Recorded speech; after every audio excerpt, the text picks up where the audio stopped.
What is going on, Commanders fans? We have a very special show today.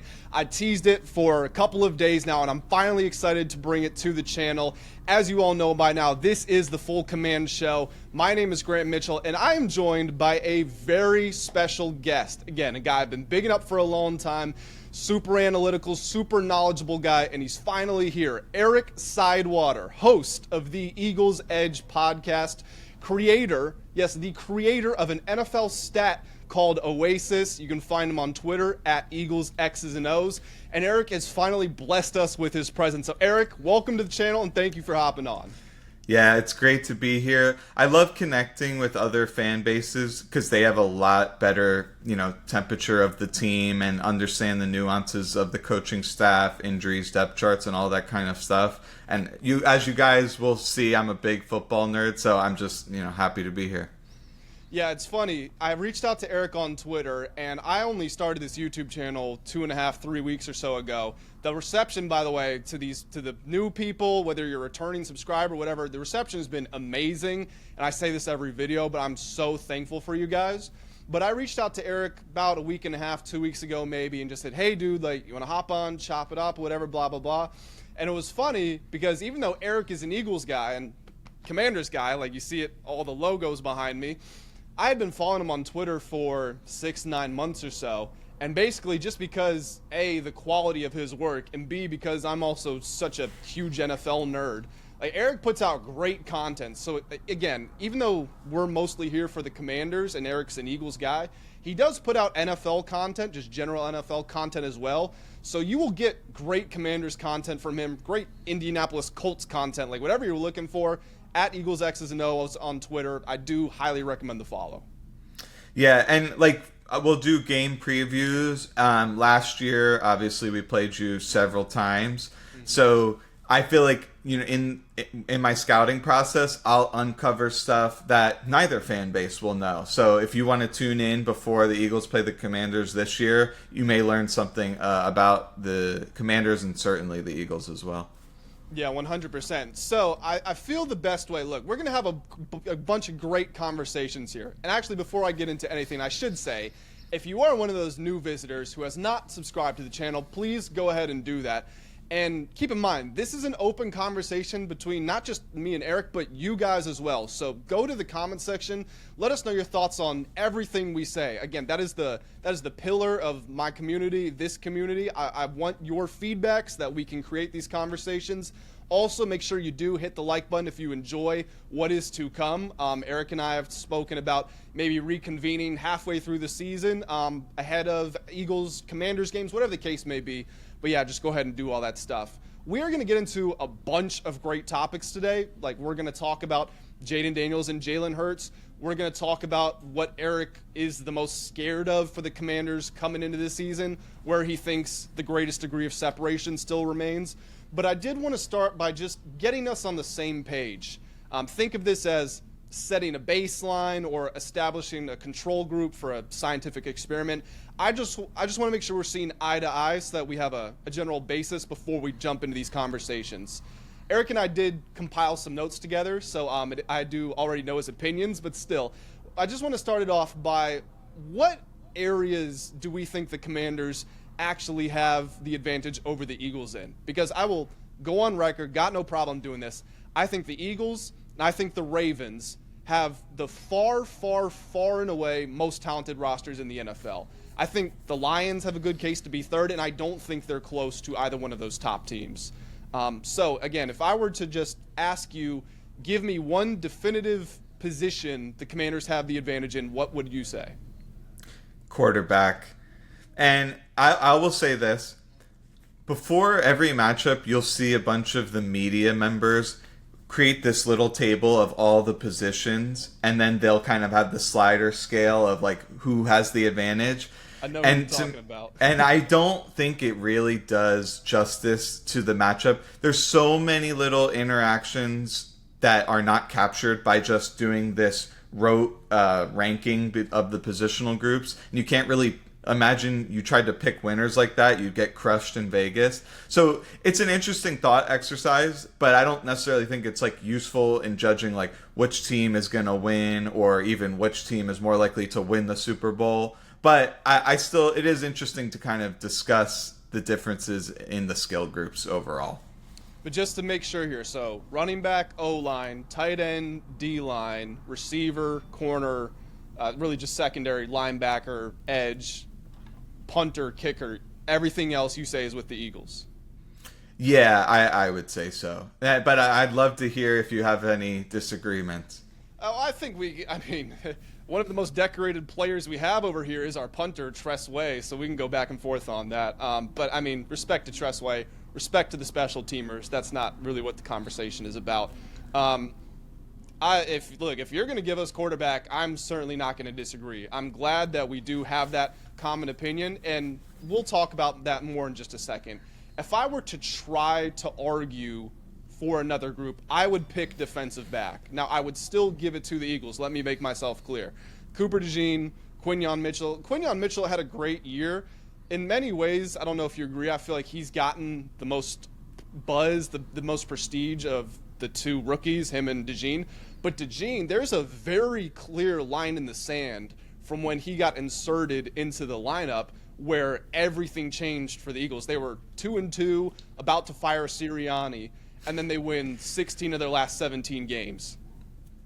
Yeah, it's unbelievable. And I just put out a graph on Twitter using my stat OASIS. And for those who don't know, it's an upgraded version of expected points added, a common stat. You'll see EPA in the zeitgeist, which just describes the impact of every play. And what I've done is I adjust for opponent strength, the consistency of the team, situational leverage, like are you making good plays in big situations that swing your wing probability. And before the bye week, the Eagles were 29th in the league on defense in OASIS. And after DeJean got inserted in, which was 1 week after the bye in week 6, they became first by a country mile. Now, it's easy to just say, oh, DeJean is the reason. But, of course, Fangio's complex defense takes some time for the players to start to gel, especially the communication and checks on the back end. Teams are going to present unique formations. Well, you have to know on the fly how are you going to adjust to those, and that takes time. And having marriage between the fronts and the secondary. So all that contributed, obviously. But yeah, he just really supercharged the defense when he came in, and also he was replacing a guy who was terrible in Avonte Maddox. So you really felt the impact of that. No love for Avonte Maddox. Didn't know we were going to get that in the first 5 minutes of the recording. Just the same way that Jayden Daniels and Caleb Williams are going to be joined at the hip for the rest of their NFL careers. Mike Sainristil and Cooper DeJean, I feel like, are going to share that. Maybe not to the same extent because it's quarterbacks league. Like, we're not going to be looking back 20 years thinking, wow, Sainristil versus DeJean, let's have that debate. But got to keep in mind that the Eagles and Commanders did make a trade on draft day. The Eagles were able to use that pick to take Cooper DeJean. DeJean and Sainristil, both nickel guys. Sainristil, the more accomplished college player, but DeJean probably had a little more hype. Division rivals now. I don't know what your opinion on this. I said, I'm talking about Sainristil here because I said if I was going to argue one, I would argue defensive backs. I think Sainristil was good last year. Now, I certainly think he had growing pains, and I don't fault him for that. Like, the guy only started playing defense his junior year of college. In week 3, he's asked to move outside, and his first assignment's against Jamar Chase. Like, yeah, it's not going to look great. The reason I say I could argue DBs is that when you think about what a healthy Marshawn Lattimore could be, what Trey Amos is largely expected to be, and how Mike Sainristil's game could evolve when he gets moved back into the slot where he prefers to be. When I combine that with Eagles, 3 of their 4 in the secondary being first and second year guys, like great potential, great players, but mistakes are going to happen. There is a world, in my opinion, where the Commanders have a better secondary than the Eagles this year. I'm not saying it's the most likely outcome, but I do think it is a possibility. I'm going to be interested to hear your thoughts. Yeah, I think you had a lot of could-be's in there, whereas we know Quinyon Mitchell is amazing. We know DeJean is amazing. And the coaching aspect, I think, is really important here. Fangio, he puts his players in a great position to win. And I'm not necessarily saying that's not true of what you got going on over there. I mean, you guys are playing quite a bit of man coverage, or at least that's what it looks like it's going to happen next season. And, you just got to make sure that Trey Amos's 10-yard split doesn't make him susceptible to deep routes. And then you have to recruit the safeties more to help him over the top. And you have that kind of domino effect. And then also the Eagles have Christian Parker, who's one of the best position coaches for defensive backs in the NFL. So that, to me, a few of those factors kind of push the Eagles over the edge. And like I said, if you told me Amos is as good in his rookie year as he looked his last year in college, and Lattimore was back to his prime self, you could convince me that could be true, because the Eagles have a total unknown on their cornerback too, either Keely Ringo, Jacorian Bennett, or Dory Jackson, and that just might be a hole for the whole season you don't know about. But it's just too many ifs for me to give them the nod. No, 100%. Like I said, I would still give it to the Eagles. But that's the reality the Commanders are in. I started this by saying the Eagles and the Ravens are in separate tiers from the third most talented roster in the NFL. So you're not going to really hear me try to make an argument that the Commanders have a more talented roster, position group, or anything aside from quarterback, which we've established. But it's kind of representative of the differences between the franchise. The Eagles know what they are. They know they draft well, even when they lose these young players, because they're not going to be able to sign everybody, but they're just going to get 1 million compensatory picks, and they're going to reinvest it, and they're going to draft well again, because that's what they do. With the Commanders, I guess we can transition a little bit here, but this is what I've been saying in a bunch of my videos. Everybody's making fun of the Commanders for having the oldest roster in the NFL. And I get it, the videos of Jerry Rice and whoever else is in that video on Twitter, and they call it the unction. Yeah, I get it. Bobby Wagner's old. Austin Eckler is old. Zach Ertz is old. I get it. But what did you want them to do? When the new general manager and the new head coach come in, and the team is just awful, because it's been awful for so long. The drafting was egregious. So your 22, 23, 24-year-old players, they can't even make the roster because they're not good enough. Well, on top of signing these veterans to turn the culture around, they're still good players. Bobby Wagner was a second-team All-Pro last year. Eckler had his best year since 2019, not Eckler, Ertz, 2019, 2018. So I think what the Commanders have done is they've positioned themselves in a way where, yes, they have a lot of these older players, but pretty much all of them are on one-year deals. They had 11 draft picks last year, only 5 this year, but still, the transition to youth is right there, and it's almost like they're waiting for it to happen. So as we get into what does a Mike Sainristil look like in year 2? What does Johnny Newton look like in year 2? What is a rookie Kane Madrano going to contribute anything? If they hit on some of these players, they're just going to say, Wagner, Ertz, Eckler, we appreciate your service and everything you did for us, but it's our time to move forward. I think it's a great point. And I do think there's a fallacy that exists in the NFL sphere, which is you got to just wait until you got your great quarterback, and then you go in and invest, because you don't want to hamstring yourself financially in the future until that time comes. And I think it's total BS, because you never know when that great quarterback's going to come around, and you want to have the infrastructure in place so that you can actually be successful when they do arrive. And I'm sure Jayden Daniels far surpassed even the most bullish Commanders fans' expectations. He was just amazing.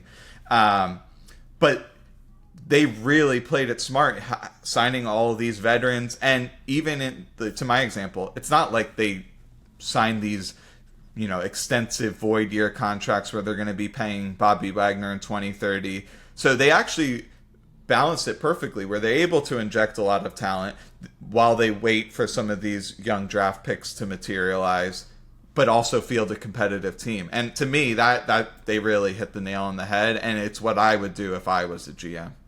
Well, I like what you said about you can't always wait for the quarterback, because when you do that, it implies you're going to have the first, the second, the third pick in the draft, whatever. Jayden Daniels was the second pick, so let's just throw him out for this conversation. But, like, for example, Patrick Mahomes was the 10th pick. Lamar Jackson was, I think, the 30th pick. Josh Allen was the 7th pick. Jalen Hurts was a second rounder. Dak Prescott was a 4th rounder. You get these elite players from all over the place. Now, you would think they would be more at the top, and oftentimes, yeah, those guys do have the most talent, but that doesn't mean they're going to produce. And some of that, to bring this back home, some of that goes into them just stepping into a terrible franchise that's not ready to support them, not ready to help them develop. That's kind of what the Bears are trying to fix right now, because they sign and trade for these offensive linemen, and they get the skill positions, and they get the offensive-minded head coach. But they didn't do that in his rookie year. And although it's only 1 year, that could have lasting effects on the course of his NFL career. Yeah, and you bring up a great point, because I think some franchises operate where they think, okay, we've got this young quarterback and we got to support him by throwing a bunch of receiving talent out there. And of course that has merits, but it's not just that. You need the whole team, from the coaching staff and to the defense, to really support them. How many teams fail because the defense can't get a stop and it's putting so much pressure on the offense, and then they become one-dimensional and they have to pass and they're losing the possession game. And we saw that kind of with pretty much every rookie quarterback that's failed over the last 5 years. That's kind of the formula. And the Bears, like you said, they try to get this stacked receiving core, but they have one of the worst offensive systems in football. Caleb Williams holding onto the ball for 8 seconds until he gets sacked. And then C.J. Stroud. This is what they're trying to do in Houston, where they have by all accounts, a stacked receiving core with Nico Collins, Christian Kirk, and then the 2 rookies, Noel and Higgins. And maybe you get Tank Dell back at some point. Like, that's a loaded room. But trade Laramie Tunsil. they likely are going to be a bottom 3 or 4 offensive line, which was the thing that sunk their whole ship last season. So I think it's smart to make sure that you have the right coaching staff in place and a defense to support that rookie quarterback. Not just throw a bunch of receiving talent, but obviously that's easier said than done. So I want to get your opinion on Jayden Daniels, and we can talk about Jalen Hurts in this as well. Actually, let me start by saying this. There's a lot of people, it's just the world we live in. People assume that if you compliment one person or thing or whatever, it's a diss to the other. Like we were talking off air. You put out a list of your most important players, most valuable players on the Eagles defense last year, and you had C.J. Gardner-Johnson last. And I don't want to expose your conversations, but he took offense to it essentially. And everybody was tweeting you like, dude, like he wasn't that bad, like whatever, blah, blah, blah. It's like, no, I never said he was bad, but the Eagles had one of the most dominant defenses of the 21st century. And if there's 11 guys on the field, one of them's got to be the 11th best. So I just want to start by saying, me bigging up Jayden Daniels, it's not me shitting on Jalen Hurts. I think Jalen Hurts is a very good player. He's easily in the top 10 quarterbacks in the NFL. We can have these hypotheticals all day about like, okay, right now, if he was with the New Orleans Saints, would he look like Patrick Mahomes with Tyreek Hill and Travis Kelce? No, probably not. He probably wouldn't do very well. But when you consider what he brings to the team and all the areas he brings it, running, passing, the leadership, all this stuff, he, for what he is asked to do, is kind of close to perfect. Again, that doesn't mean that Josh Allen doesn't perform better on a week-to-week basis. But when you consider what am I asked to do, if I give you a task and you complete that task basically every time, then there's nothing for me to complain about. I'm talking in circles here. Back to Jayden Daniels. Wanted to get your opinion on this because this is a big topic. Are you of the belief that Jayden Daniels is going to have a sophomore slump this year? No, I don't. And I think it's interesting, like, what are the mechanisms behind a sophomore slump? One of them could be maybe a quarterback had a lot of turnover-worthy throws, but they simply weren't dropped by the defense. And we saw that with C.J. Stroud. And for the record, I'm very high on C.J. Stroud. I think he's a very talented quarterback. But I believe he had 15 turnover-worthy throws in his rookie season, but only 5 were caught. And so you look at his touchdown to turnover ratio and you think, oh, wow, he's amazing and he's careful with the ball. And then Jalen Hurts had the same amount of turnover-worthy throws, but he had a bunch of interceptions into the teens. So there's some luck base there. There's obviously the situation around them can change, whether it's the offensive line, whether it's the coaching staff, whether it's the opponents. One year, like for example, last year the Eagles faced the easiest pass defense schedule in the entire NFL. And despite that, they were 26 in EPA against zone coverage. Now they're playing a significantly more difficult pass defense schedule. So unless they upgrade their zone attacking offense in the pass game, they're going to take a nosedive, and people are going to be like, wait, where did this come from? And they're going to start attributing it to the new offensive coordinator, or Hurts is regressing because he won the Super Bowl, or some BS like this, when it's just that they're playing much better defenses. So all that to say, there's nothing I can point to with Jayden Daniels where it's like, this is a definite reason why he's likely to regress. Was he lucky in his first year with throwing turnover passes that weren't caught? No. Was he someone who somehow had unbelievable line play and that's likely to diminish? No. In fact, he was able to scramble away from sacks at unbelievable rates. Did he have some stacked receiving core? No. The only thing I could really point to is Cliff Kingsbury has somewhat of a gimmicky offense, highly effective, but it's definitely gimmicky. And teams are game plan when they go into the season, they're trying to build their defensive infrastructure to be like, whatever challenge we face, we can adapt to that and try to defend whatever options this offense is using to attack us. But they're such an outlier between their no huddle percentages, their bizarre formations, adding in extra offensive linemen, doing tons of zone read, bubble screens, now screens, tunnel screens, all this stuff that is unorthodox.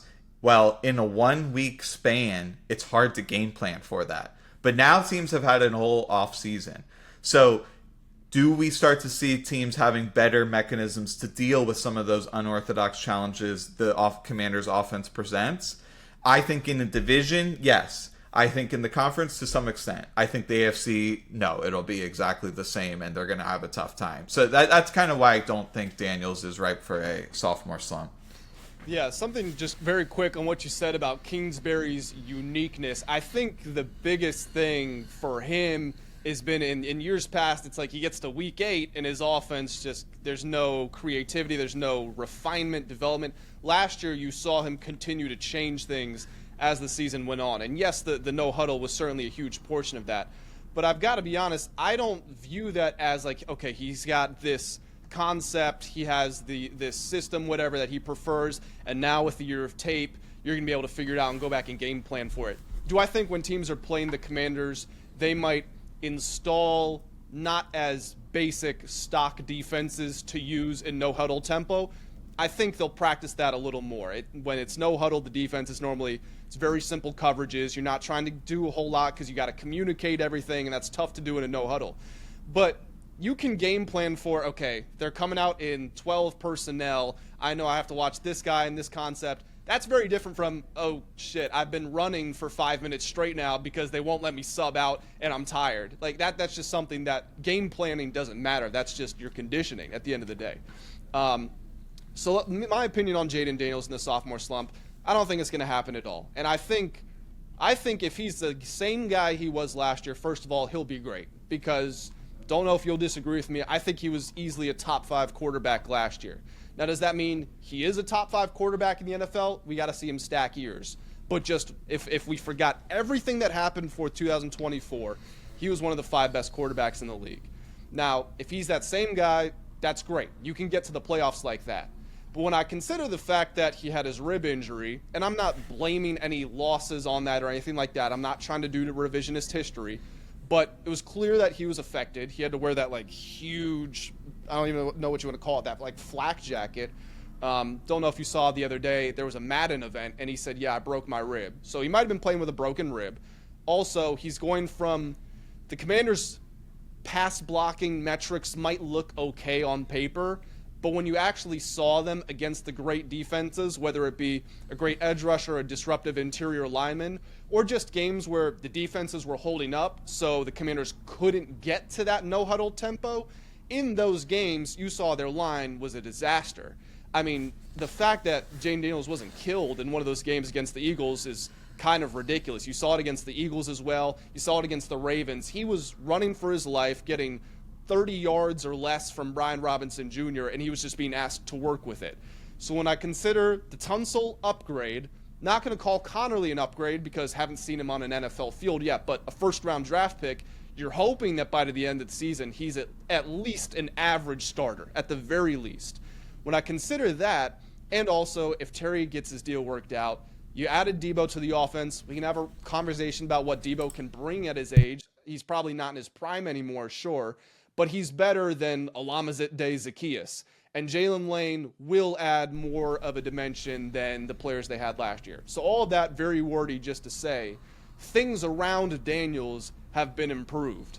I said so many times last year, people get on TV like, oh, you got to give credit to the defense and Bobby Wagner's leadership and Terry McLaurin's doing this. I was like, you need to look at Dan Quinn, you need to look at Cliff Kingsbury, and you need to look at Jayden Daniels. Nobody else out there matters to a certain extent. Like, those three people are responsible for the entire season that happened last year.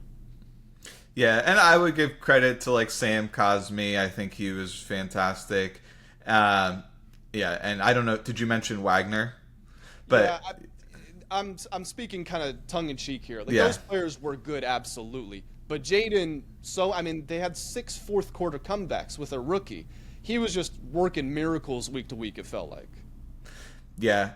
I mean, attribution of credit is a problem that even the smartest and brightest NFL minds haven't necessarily figured out. It's something I'm interested in trying to figure out myself independently. And the way we know that is because look at contracts. You look at a position, like, there are certain positions that have a huge impact on the field, and this is anecdotal, like a nickel cornerback, but they, up until like maybe a year or two ago, they're paid peanuts, even still. Whereas they may have a bigger impact than like a second edge rusher. Josh Sweat just got $19 million. And that extrapolates to many other positions. So it's something that's interesting to me, and even the value of coaching. Like, if you were to divide up all the credit up into 100%, how much would go to Quinn? How much would go to Kingsbury? How much to Daniels? That's something that does fascinate me. So I want to talk now, since I mentioned the offensive line, let's get to the big uglies. Let's talk about the trench play. Undoubtedly, the best thing that the Eagles had to offer last year, and in many ways, the last few years. Like, they've been so good because if you just think about snapping the football and what happens from that point on, if you just think of it as a tug of war, the Eagles, it felt like, are always winning. They're always pulling the rope harder than their opponent is. And that makes it easy for Saquon Barkley. And when Saquon is running for 6 yards a carry, that makes it easy for A.J. Brown to get open. And when A.J. Brown's open, that makes it easy for Jalen Hurts to throw the ball to him. But it all starts in the trench play, and same thing on the defensive side. So we saw these teams match up 3 times last year, which is something you rarely get with NFL teams in general. I did feel as if the Commanders' defensive line showed up in, I think, really all 3 of the games. The first 2 to 3 quarters, they were there. By the time the fourth quarter rolled around, you saw the Eagles were just leaning on them. The Eagles' offensive line against the defensive line, or Commanders' offensive line against the Eagles' defensive line, that was a mismatch pretty much for the entire time. They couldn't run it all. Daniels was scrambling for his life. But I think you saw the defense hold up a little bit for the Commanders. Their offseason moves this summer tell me that they've recognized the reality of their situation. And I appreciate this because I don't like delusional front offices who try to convince themselves of things that aren't real. The Commanders know, okay, we don't have the most disruptive defense in the world. We don't have a Dexter Lawrence in the middle. We don't have a Max Crosby out on the side. But one thing that I can identify with our team last year is we were small. Jonathan Allen was not the strongest guy in the league. Sheldon Day was getting a lot of reps. He was elevated off the practice squad. He's 6'1", 285, a defensive tackle, going against Cam Jurgens and Mekhi Becton and Jordan Mailata and Lane Johnson and Landon Dickerson. There was just a sheer size difference. Dante Fowler was 240 pounds, and he's being asked to hold his own against these massive humans. So rather than go out and hypothetically, like, just walk with me, or trade for Jalen Carter, trade for Jordan Davis, trade for Dexter Lawrence, just trade for a superstar like that, they said, okay, we're going to get size. So Javon Kinlaw, 6'5", 330, 340, you're coming to town. Eddie Goldman, 6'1", 320, you're here. Dietrich Wise, who's going to line up on the edge, 280, 290. They're just adding size. And the way I look at it is, the Commanders last year, let's say they were pushed back 5 yards every snap. Now they're getting pushed back 2 yards. They're not disrupting the line. They're not winning the fight, but they're losing by less. That's how I look at this. Yeah, it's interesting because I think a lot of times there's a lot of different approaches on defense. You can have guys who are trying to penetrate and make tackles for loss. Or you have what the Eagles try to do, which is they'll put 350-pound Jordan Davis in there, and he's two-gapping, and he's trying to take up as much space as possible. He's trying to even use the offensive line to clog up gaps. And then that's keeping the linebackers free to run through and then make tackles for loss or scrape to the sidelines. So perhaps the Commanders, if you look at their box counts, they're playing much heavier boxes than the Eagles. Essentially every NFL team is. But that just leaves you less equipped in the secondary. And then you get to the NFC Championship, and the Eagles are having guys wide open in the flats and wide open, 7 to 8 yards down the field in the alley because the box is stacked. And the Eagles are running read plays and getting the linebackers to kind of commit. So there's merit to what you're saying. You put these behemoths in the middle, well, then maybe you can take one guy out of the box and keep him in coverage. And I'd rather lose by having a team consistently commit to running the ball on me than to complete easy passes. And I think, NFL coaches, in my opinion, for the most part, defensive coaches are still a little bit behind the 8 ball in this, which is a lot of them are thinking run fits first, and then we'll figure out the coverages. But I think that paradigm has to change now, just with the percentage of passing and how important it is to be able to get your defense to match any different type of route combination that's out there. So I don't know necessarily the impetus for why the Commanders did do that, other than knowing that they were losing in the trenches, if that's going to affect kind of their strategy, marrying their fronts with their secondary. But that's something I'll be keeping my tabs on. Yeah, Jalen Hurts, the word I want to pick out there from what you said is easy, because it felt like so many of his completions in the NFC Championship game were easy. I texted my buddy, the one I keep mentioning, the one who lives in Philadelphia. I texted him after the Commanders' first drive, where they went 17 plays, 80 yards for a field goal, and I said, this game is over. I said the same thing, and the reason I said that was like a week or two before, Notre Dame played in the national championship game, and it was the same thing. It was a 19-play, 90-yard drive that ended, it might have been a touchdown even. I don't remember. I remember they scored. They got right. Riley Leonard, it was the first play of the game. His linemen were picking him up off the ground because he couldn't stand. I was like, did you just see how hard they had to work? They had to complete 3 fourth downs and just to get 1 touchdown. And Ohio State's going to come back with an 80-yard bomb to Jeremiah Smith, and now you got to do it again. So that's what I said after that first drive. So, yeah, easy was the word. Jalen Hurts in the NFC Championship game, 20 of 28, 246 yards, 9 yards per attempt, a touchdown, no picks, ran for 3 touchdowns. It was a dominant game. And kind of going back to what you said about starting with the run fits and the Commanders stacking the box and all that, Well, here's the thing. They had to, right? The Eagles ran for at least 200 yards in all 3 games against the Commanders. That first run against Saquon, like, Bobby Wagner should have tackled him. Jeremy Chin should have tackled him. And it's a 60-yard touchdown on the Eagles' first play, or his first run. Like, those are just things that shouldn't happen, and they knew it. So they knew they had to commit to the run. They knew they had to stack the box. And still, they were, I think, 27th in EPA against the run. They allowed the second most running first downs and the second highest yards per carry. So, like, they were losing the fight before they even got on the field. Yeah, and one of the funny things about the Eagles' season is they were not challenged by other teams' run games. And, you know, the Atlanta did, and Atlanta beat them. And after that, there wasn't a single team almost the entire rest of the season that really committed to the run. The Packers tried to in the playoffs, but they kind of got behind. But when they were running, it was effective. So no one challenged, and then they got behind, and then they became one-dimensional, playing right into the Eagles' hands because when they knew a pass was coming, they were just dominant. Whereas the Eagles were able to just keep committing to the run, and then it's funny because I don't even think they build their pass concepts off the run that well. I think they kind of work independently, but it just, for the opposing defense, it just makes things so hard. You mentioned it earlier.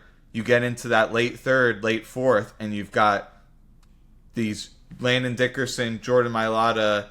They're some of the biggest, most powerful linemen we've seen in the last decade. And then you've got Saquon running behind it, and you got these like tiny little safeties running around, and it's just like we saw with the Rams. To me, the Chiefs to some extent. Like, a lot of these teams have these safeties who just couldn't tackle, and then you got these big behemoths working up to the second and third level with Saquon, and it was just game over. So I don't necessarily see that changing because this is the way the league is going. Those type of, enforcer safeties and big linebackers, they don't come out of college anymore. A lot of times they'll like convert to other positions.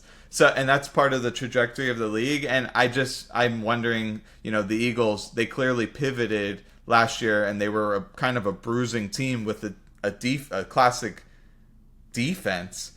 Whereas you think everyone in the NFL is like, let's spread them out, throw it a million times, have a lot of like exotic pressures, and the Eagles did pretty much the exact opposite and won the Super Bowl. So I think it just speaks to a larger point of like, where is the NFL going, and do teams have the personnel to be able to do really what they want to do? Well, the thing the Eagles are great at is they draft athletes, and those athletes can play, and they have good coaches, so it all works in unison.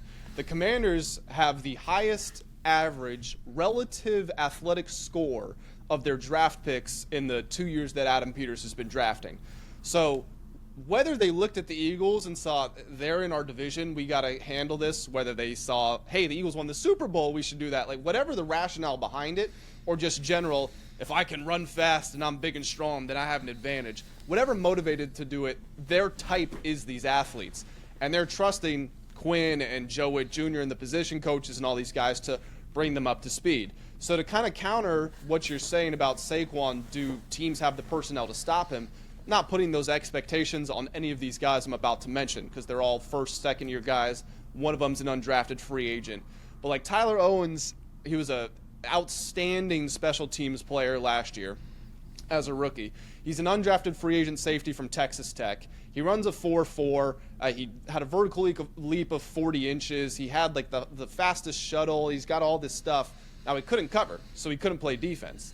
But if they can get him to that point where he's able to get on the field, you just think about the range that he adds to the defense. Kane Medrano was the Commanders' 6th-round pick last year. He's a converted wide receiver, now playing linebacker. Now, he missed 23% of his tackles his final year at UCLA. That is just awful. It's horrible. He's not going to get on the field until that changes.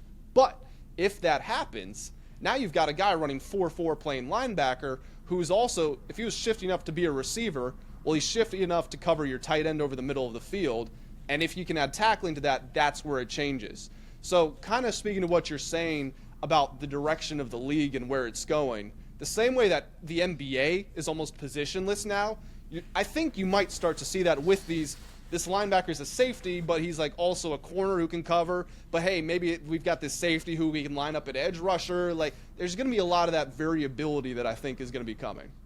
Yeah, and you see so many times teams will a team will put like 2 or 3 tight ends out on the field, and then they'll rush in their base defense with a bunch of linemen or heavy linebackers or an extra safety or whatever. And the funny thing is, the Eagles really didn't do that last year. Yes, when they faced 21 or 12 personnel, they matched it with base on early downs, but they also played the league's highest percentage of nickel. And one of the things that allowed them to do that is when you have a Zach Bond, you have a Cooper DeJean, well, they're physical enough to play against heavy packages, but they're athletic enough to play against packages.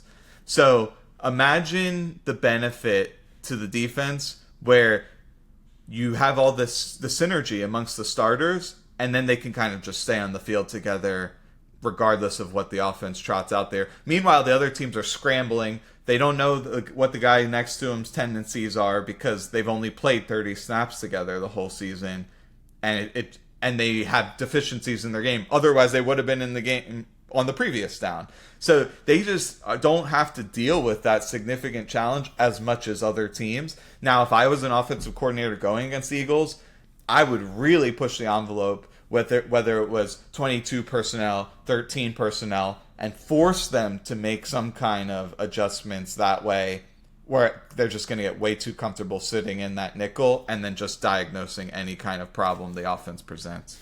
And the problem that the Commanders are going to face here in that scenario where the Commanders are rolling their 12, 13 personnel, whatever, I actually remember one play last year.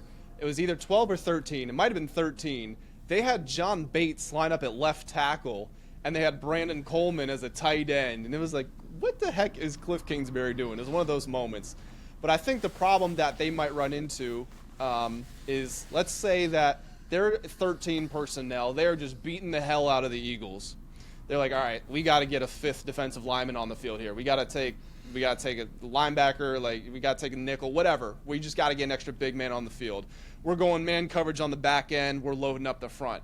The problem the Commanders are going to run into as things are going is the biggest issue that's really popped up throughout training camp is without Terry McLaurin, the Commanders don't have a man-beater receiver. Now, Zach Ertz can beat his man in the middle of the field, and all reports indicate the Jayden Daniels Zach Ertz connection is even stronger than it was last year. A Commanders coach also said that Zach Ertz looks better than he did last year.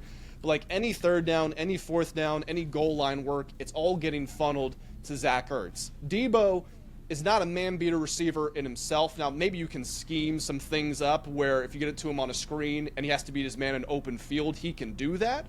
But if Terry's not on the field and you're looking at a Noah Brown, a Luke McCaffrey, a Jalen Lane, that's where I think the biggest issue might lie in this scenario. Where, the Commanders might be at the advantage because they're forcing the Eagles to play their game. But once the counter comes, do you have a counter to that? Yeah, it's a great point because I always said, if you have the ability to play man across the board, you'll play man because it just reduces the frequency of busted coverages where players run free. It makes every throw a tight window throw. But if you have just one weakness, well, that can be attacked over and over again. So on the flip side, if you don't have any man coverage beaters, you're in deep trouble because every team will play man against you and it'll be really hard to get open. What I think would happen in that scenario is Daniels would just start running like crazy. That's probably the best answer to man when you're not beating them cleanly. It's just have the quarterback get out of there. But yeah, I think that would be a significant problem. And it's one of the reasons I said there's a 95% chance that they're going to get this deal done with McLaurin. It just doesn't make sense. They can't afford not to sign him. For what it's worth, I projected 3 years, $90 million, which is, I don't think that's right in line with what the media is saying. For those who don't know, I do contract projections. It's one of my hobbies. But yeah, I think they definitely need McLaurin. and probably one other guy. It sounds like Ertz could be that guy, but he might be retiring after this year, so that's not necessarily a long-term answer. Noah Brown he's out for the season, right, with the ACL? No, he's got something going on. I don't know what exactly it is. He had a weird fall at camp, and there was something internal, and this is after that same internal injury he had last year. He'll be back. I don't know when he's coming back. Oh, okay. I didn't know that. Yeah. So, and then like Jalen Lane, to me, he's more of a gadget player. Like he can run a clear out or a end around, but it's not like you're going to line up and say, run a slant and win kind of deal. So yeah, I think there's a lot of merit to what you're saying. And we see it across the NFL. Like, for example, the Broncos, they really had a tough time beating man coverage. And so Sean Payton has to have all these little gimmick plays and Bo Nix scrambling around like crazy.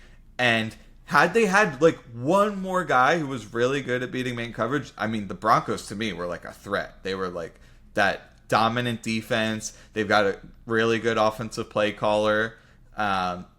Great offensive line, but they had no one to beat man coverage consistently. Like Cortland Sutherland, he's a nice receiver, but like that's not the guy you want to be throwing to 150 times a season. So I think that's a good way. Like I think that's fair to extrapolate that kind of to the Commander situation. And even with McLaurin back, I think it's still a little bit of an issue. Whereas like you had one more guy, like Debo, it makes perfect sense that you would bring him in to that system with all of those screens. And you can use that as eye candy now and run fake screen wheels off of it and all kinds of stuff. But would an equivalently talented receiver who could beat man be more valuable? That's something I'm interested in. You hit a sore spot there because I'm not a Bo Nix guy. When people were pushing the Bo Nix for Rookie of the Year agenda, I was like, you guys must be watching the game with a blindfold on.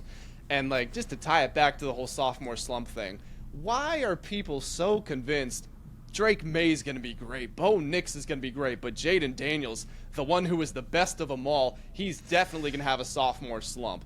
Like, the Broncos were first in pass and first in run blocking success rate. Now, to your point, their receiving options weren't great, but like, I just don't get why. It's just typical America. Like, we love to root for chaos. I want to move back into kind of what we were talking about. Well, can I hit that real quick? Oh, yeah, go for it. Because I think the Commanders, they already had a great offense, whereas the Broncos slogged through 10 games of terrible offense.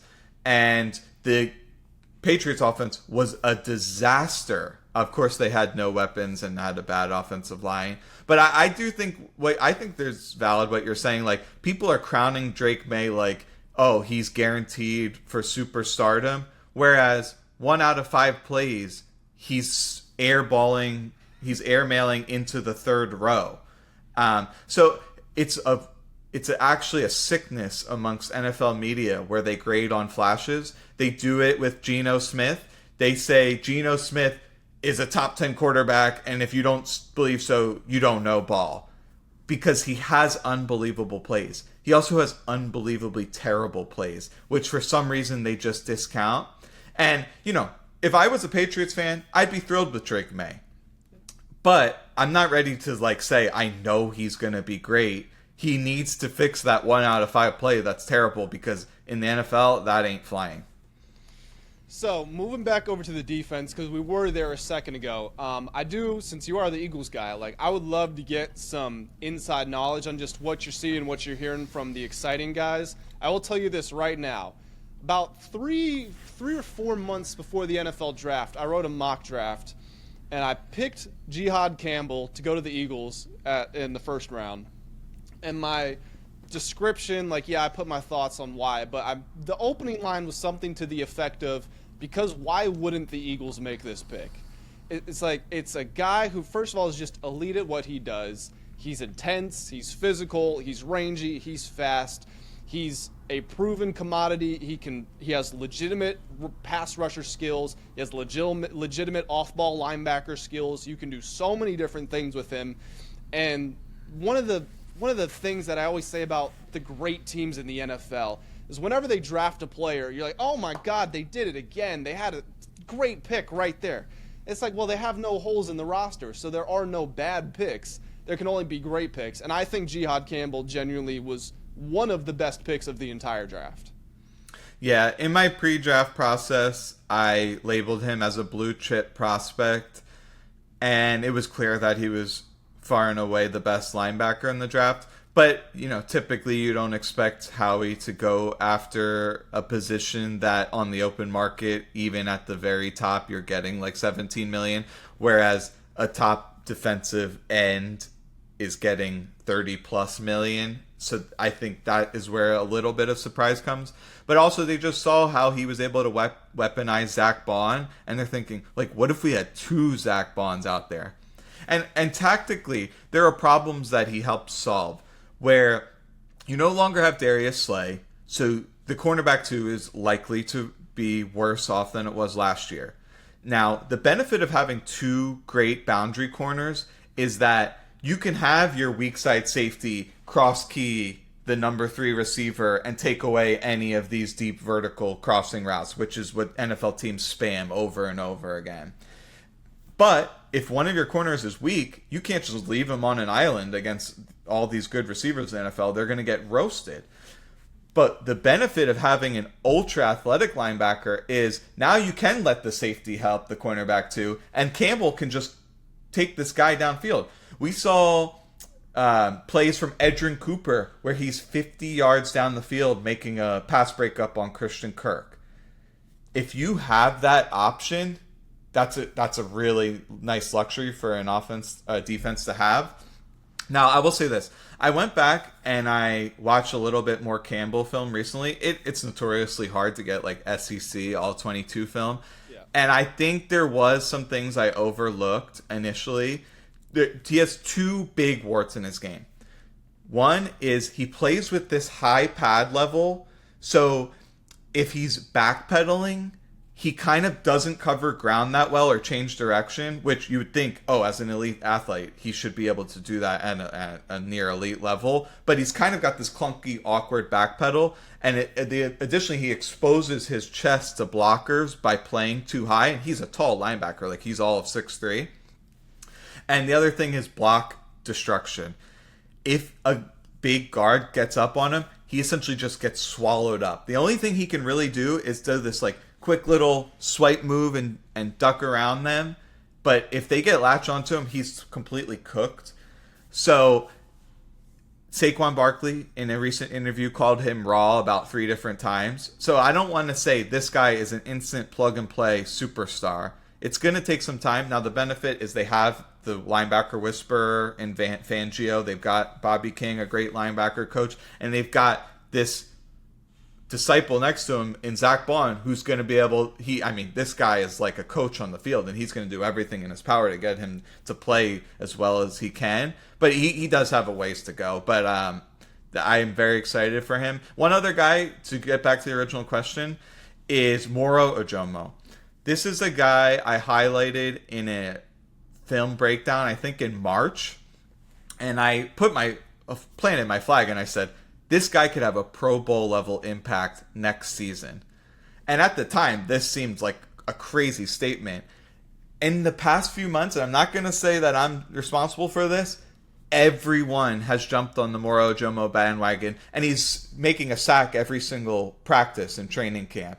So all signs point to this guy having a tremendous year, and hopefully I'll get the chance to brag that I was trying to tell people how good he was. But that's a name to kind of keep your eye on. Moro Ojomo last year, 20 total tackles, no sacks, no fumbles, no fumble recoveries. So this would be you're not going mainstream there. You're going off the beaten path. They just drafted, didn't the Eagles, Ojomo was a 7th rounder from Texas. Didn't they just get another 7th rounder from Texas? Was it Cameron Williams? Yes. It may have been in the 6th round, but with all the comp picks, I don't even go by rounds anymore. I just do by the overall.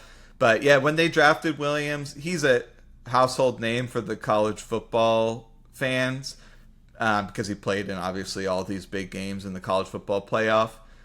But candidly, once he played strong competition, I thought he was terrible. But there's another guy from Michigan who to me is a lot more interesting, from Miles Hinton, who they got in the 5th round, I believe.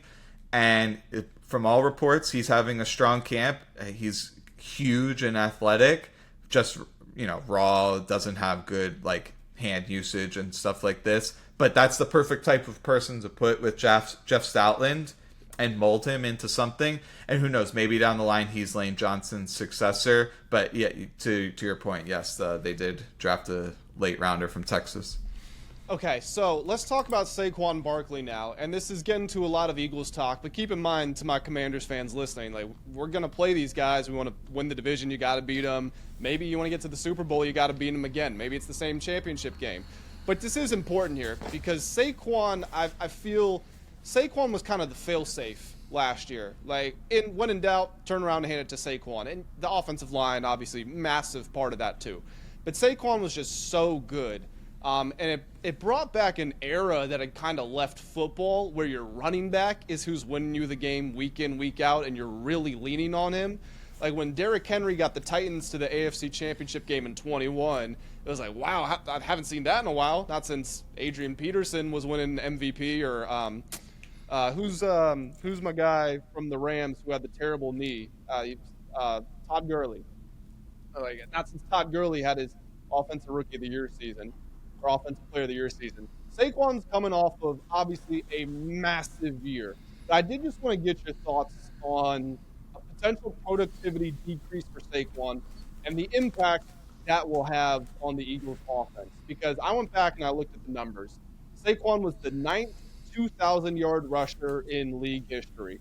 His projected rushing yards this season, according to the sports books, is about 1,450.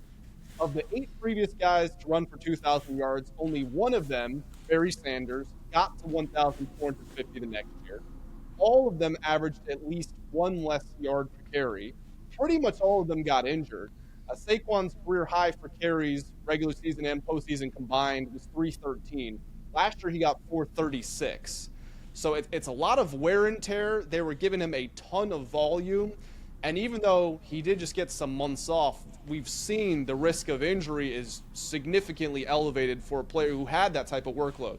So just what is your outlook and what are you expecting from Saquon in this season? Yeah, it's funny you mention that because during the offseason, I had this college kid reach out to me and he said, I'm doing this project on 2,000-yard rushers. And he's got a really cool website. Maybe we could put it in the show notes or something. Which it does like a visual of everything you've discussed of like all the 2,000-yard rushers, what they did the next season. And it's got some cool blurbs about them. And it totally persuaded me. To me, it's like 2,000 yards. It's like a 300-yard drive. It's some kind of arbitrary milestone that people have in their heads because it sounds impressive. Do I think he's going to do that again? Absolutely not. One of the interesting statistical anomalies I saw is that almost everyone went down to 4.2 yards per carry precisely the next year. And I think Saquon was like over 5 last year. 5.8, I think. Yeah, so if he went down into the mid to low 4s, would that surprise me? Not really. Especially because such a high percentage of his averages was based off explosive runs. Mekhi Becton throwing the defensive lineman out of the club and having a max-sized truck hole that Saquon could just sprint through. And teams just loading up more against him and forcing the Eagles to pass. That's almost guaranteed to happen. Remember, Jalen Hurts, he might have had like the least yards of any starting quarterback, like on average, under 200 yards per game, who like played throughout the whole season. So teams are obviously going to make them throw it because you'd rather just make them beat you through the air than lose by death by 1,000 cuts to Saquon, especially when you know the Eagles defense is likely to be a strong defense. So yeah, I do expect significant regression. My guess is somewhere around 1,500 is a fair projection, but the huge caveat, and the reason the Vegas line is below that, is because Saquon is extremely likely to get injured.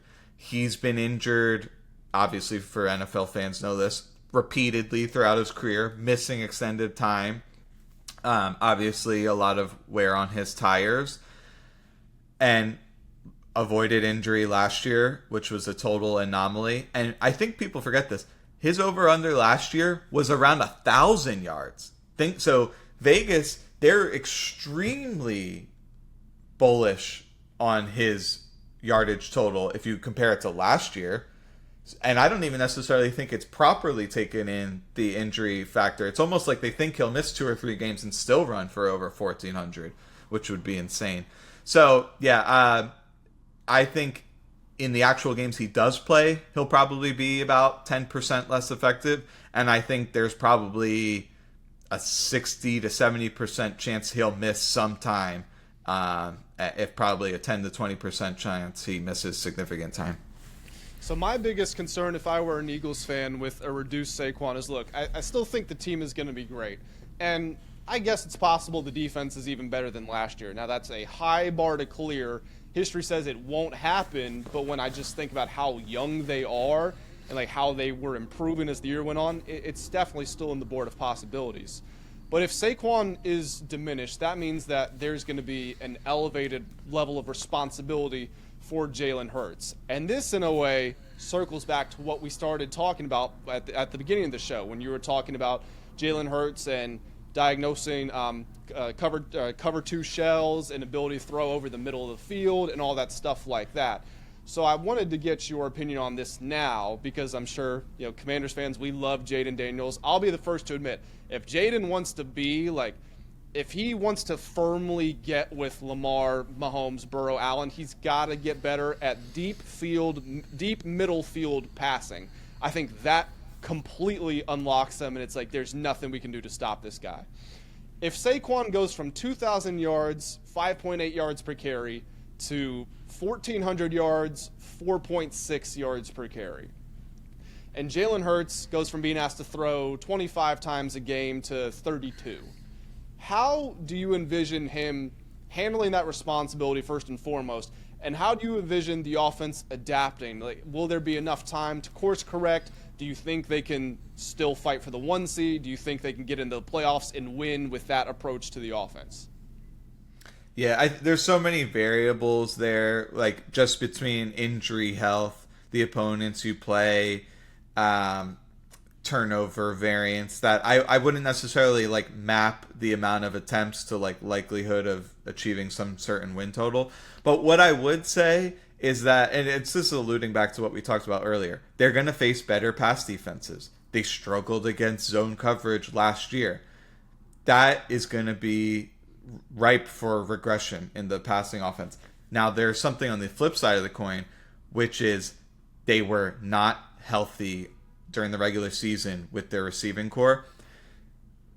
Dallas Goedert, A.J. Brown, Devontae Smith, that trio there, they were only together for 18% of the offensive snaps in the regular season last year. And so the Eagles, when they got to the playoffs, their passing game, especially in the last 2 games, significantly improved. And it probably would have if there wasn't a blizzard in the Rams game as well with their terrible secondary. So we saw when they're healthy, they can do it, but they just are. Jalen is very good at diagnosing man coverage and with ball placement and elite receivers beating man coverage. But their concepts are vanilla, and he plays a turnover averse game, which means he's late to deliver. And when you're playing these zone coverages, it can make him freeze, and then he has to scramble and throw it away. So I'm very interested to see how teams handle it. And like I said, there's a give and take. The healthiness of their good receivers, that's going to help tremendously. New offensive coordinator who's probably not going to be as good as Kellen Moore, that might hurt you. Play sequencing matters, right? But playing a lot harder pass defenses, that's going to have a significant toll. So overall, I wouldn't want them to have to increase the passing attempts, but I nearly guarantee that opponents are going to make them do that. I think you and I would describe the situation almost exactly the same. Jalen Hurts has this turnover-averse style which is exactly what you should have when you have a historic defense and you have a 2,000-yard rusher. That is perfect. Don't throw it into a tight window. Don't take that risk. That's how you lose us the game. You're more likely, Jalen Hurts last year was more likely to lose a game with a mistake than he was to win a game with a great throw.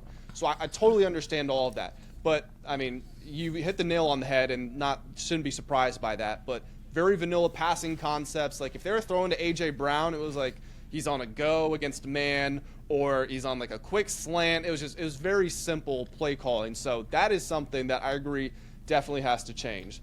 Kind of getting close. Real quick on that. You talked about throwing to the deep middle. You think would significantly unlock Jayden Daniels' game and improve the offense. And I think back to what he did at LSU, and you line up Brian Thomas Jr. and Malik Neighbors in these condensed alignments, and then you have him run slot fades. So he's mastered that throw to the deep sidelines, but he doesn't necessarily have the reps in high-level competition throwing over the deep middle. And that's a throw that not that many quarterbacks in general make. You mentioned it. Josh Allen, Lamar Jackson will do that. Justin Herbert will do that. To some small extent, like you see Jared Goff and Sam Darnold and Matt Stafford, they'll flash that from time to time. So I agree with you. I think that would be a significant development for him, but it's two-pronged. First, he needs to be able to get those experience in actual NFL games to be able to hone that skill, and he needs to have the receivers capable of doing it. And that, to me, that's a much bigger question mark. Like, can he throw a 20-yard seam route to Ertz? Yeah, that's the easiest throw ever. Ertz is absolutely massive and predictable in how he runs his routes. And Daniels, he's got such a quick delivery. It comes out like a dart. Like, I have full confidence in that. But it starts to be a different type of throw when you're throwing like 40-yard skinny posts on a line. Like, even I've seen Geno Smith do stuff like that. So I just don't know necessarily if he has the capability of doing that. But yeah, it definitely would be a nice development. I'll be honest. I totally believe he has the capability to get there. Is he going to do it in week one? I don't know. That's what I'm waiting to see. Daniels coming out of college, it's going to sound weird. He was such a tough evaluation because he made these spectacular plays, and the athleticism was obvious. And he was the best deep ball thrower in college his final year. There was no question. But how much of that was like, hey, Malik Neighbors is he's pretty good, and Brian Thomas Jr. is not bad either. So he was a tough evaluation. And I remember there was a stat that like 81% of his throws were outside the numbers. And, you know, college got wide. It's wide. It's like it was all the way out there. And you think about it for a sec. Well, like, if I had Malik Neighbors and Brian Thomas Jr., I'd be a bad offensive coordinator to not dial it up outside the numbers too. So seeing him translate to the NFL, it was a little, I don't even know what the word to call it was. Like, I just had no clue what I was going to see. And obviously he was able to make that transition. Now with his level of his anticipation, his ability to go through progressions, his arm talent, I fully trust he can make those throws.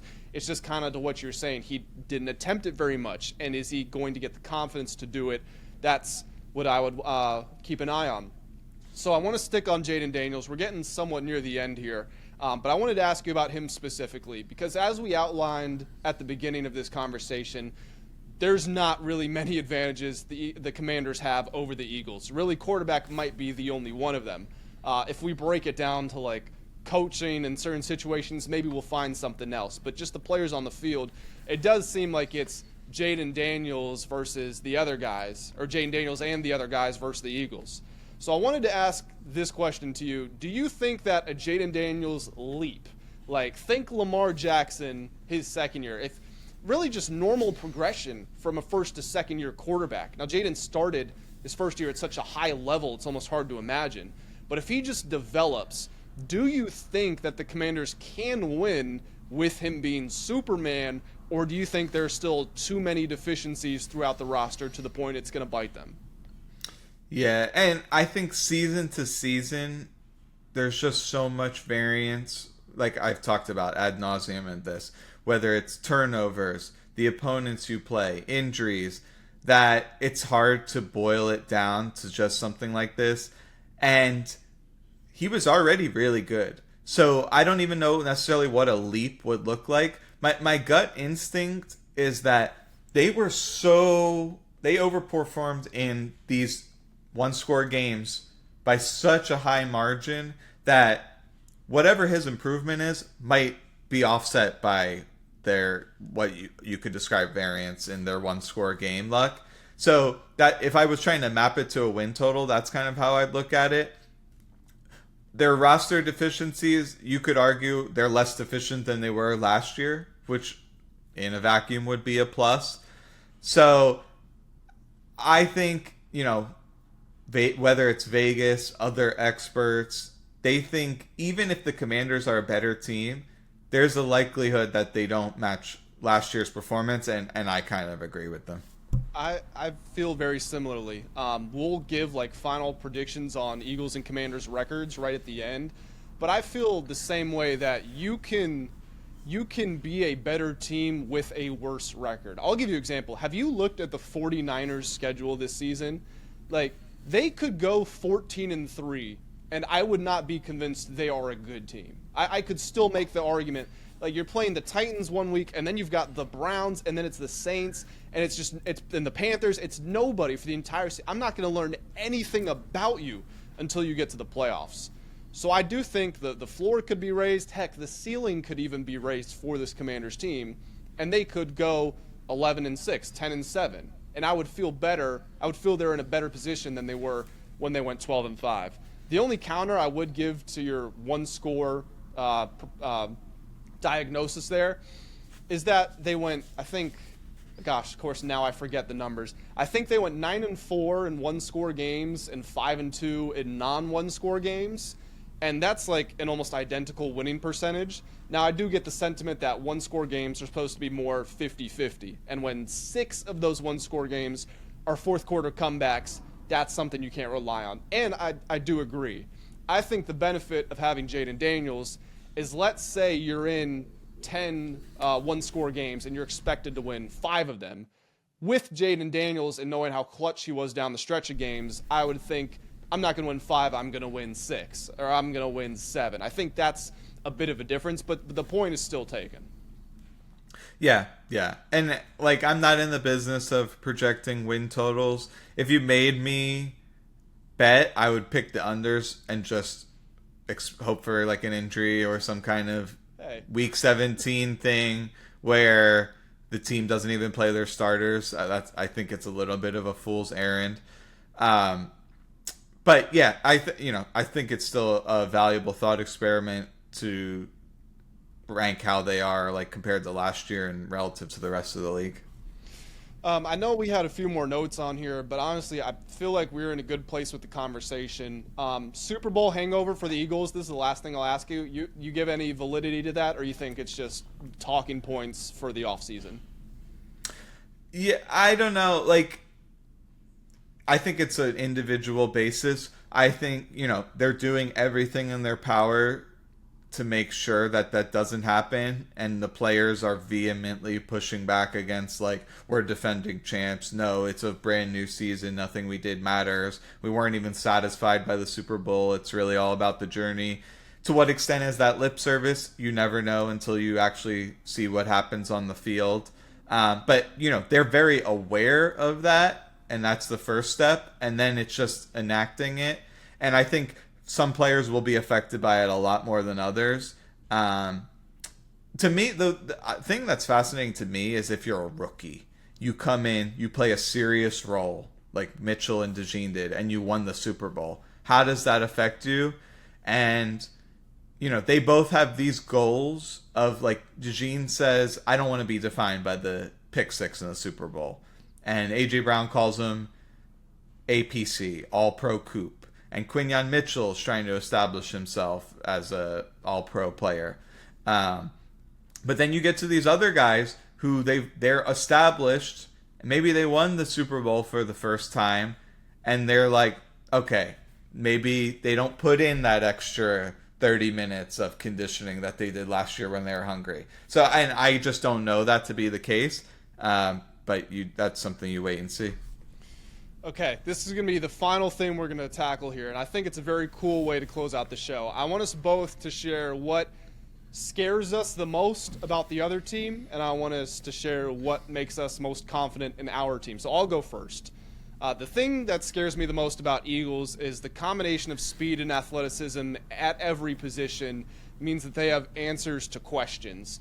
And I normally talk about this when I'm talking about basketball more so, because basketball is a lot faster paced and it's a lot you get a lot more attempts, because I can run this play, the defense shuts it down while I'm flowing into a dribble handoff and I've got a pin down in the weak side, and meanwhile we'll morph into like a Spain pick and roll, and then you can just go into a million different actions in one possession. So it's a lot faster. There's more counters, things like that. But the Eagles have answers to questions because personnel packages, style of play, weather, location, we don't think about that stuff, but it matters. And the Eagles can answer pretty much everything. It's like you're waiting for the Houston Rockets of 2018 against Steph Curry's Warriors. It's like, oh, this is the team who finally posed the question that we weren't quite ready to handle. I think the Commanders need to win with excellent quarterback play, and I think they need to be at their best at the point of attack every time they play the Eagles. To a certain degree, I feel like the defense was that when they played the Eagles. I thought the defense, again, significantly outmanned against the Eagles' offensive line, but I thought they still did put up a good fight for the first 3 quarters of those 3 games. I'm most confident in quarterback play because Jayden Daniels should theoretically never be worse than he was as a rookie. And as a rookie against the Eagles, he did really well. Box score wasn't great in that game on Thursday night up in Philly. It was cold. It was like his first road divisional game. I'm willing to give him that. And he didn't play poorly either. He was awesome, even though he threw those 2 picks in the game we beat you guys out in Landover. And then in the NFC Championship game, anytime you say anything about oh, Jayden was actually good in that game, you just get a bunch of replies, 55-23, 55-23. Yeah, I saw the final score too. But they were moving down the field at the end of the 3rd quarter. It looked like they were going to score. They have a fumble, and it kills the game. But if they score there, it's a 3-point game going into the 4th quarter. Jayden has a couple of touchdowns. He will have had a 3rd there with no turnovers in 3 quarters. So I'm most confident in him. Overall, I'm stick with what I said a couple minutes ago. I'm expecting a 10-7 year from the Commanders. Do I think it's possible they go 12-5 again and win the division? Yes, but I think there is just a lot of moving parts. Not going to be as good on 4th down, I'm assuming. So I'll say 10-7. They make the playoffs as a wild card. Yeah, for me, it was very noticeable last year. After the bye week, the Eagles out-physicaled every single team, and often to a significant margin, except the Commanders. They, especially in the first half, you could see they really took the fight to them. I give credit to Dan Quinn. So much so that they were like a borderline dirty team. I'm sure your fans won't appreciate that, but that's what I thought. I appreciate the borderline. Yeah. If they get rolling on offense, it's very hard to slow them down, forcing you to tackle in space. You have to have the pass rush discipline to contain Daniels, and it took a while for the Eagles to figure that out. And like you mentioned, he was hampered in that first Thursday night matchup with his injury. But he hurt him on the ground after that. So, I think there's a lot of things going for them. I think 10-7, that's a great projection. I'd have to look through their actual schedule just to go game by game as a thought experiment and see where I think they are significantly favored. By all accounts, I think the entire NFC East schedule is much more difficult. So that's going to be tricky. You made a great point about 4th down success. I think they'll definitely be above average, but being multiple standard deviations above average is likely not to happen again. So yeah, I agree with everything you said. Overall, yeah. So for the Eagles, what's your prediction? Prediction. Trying to say 2 words at once.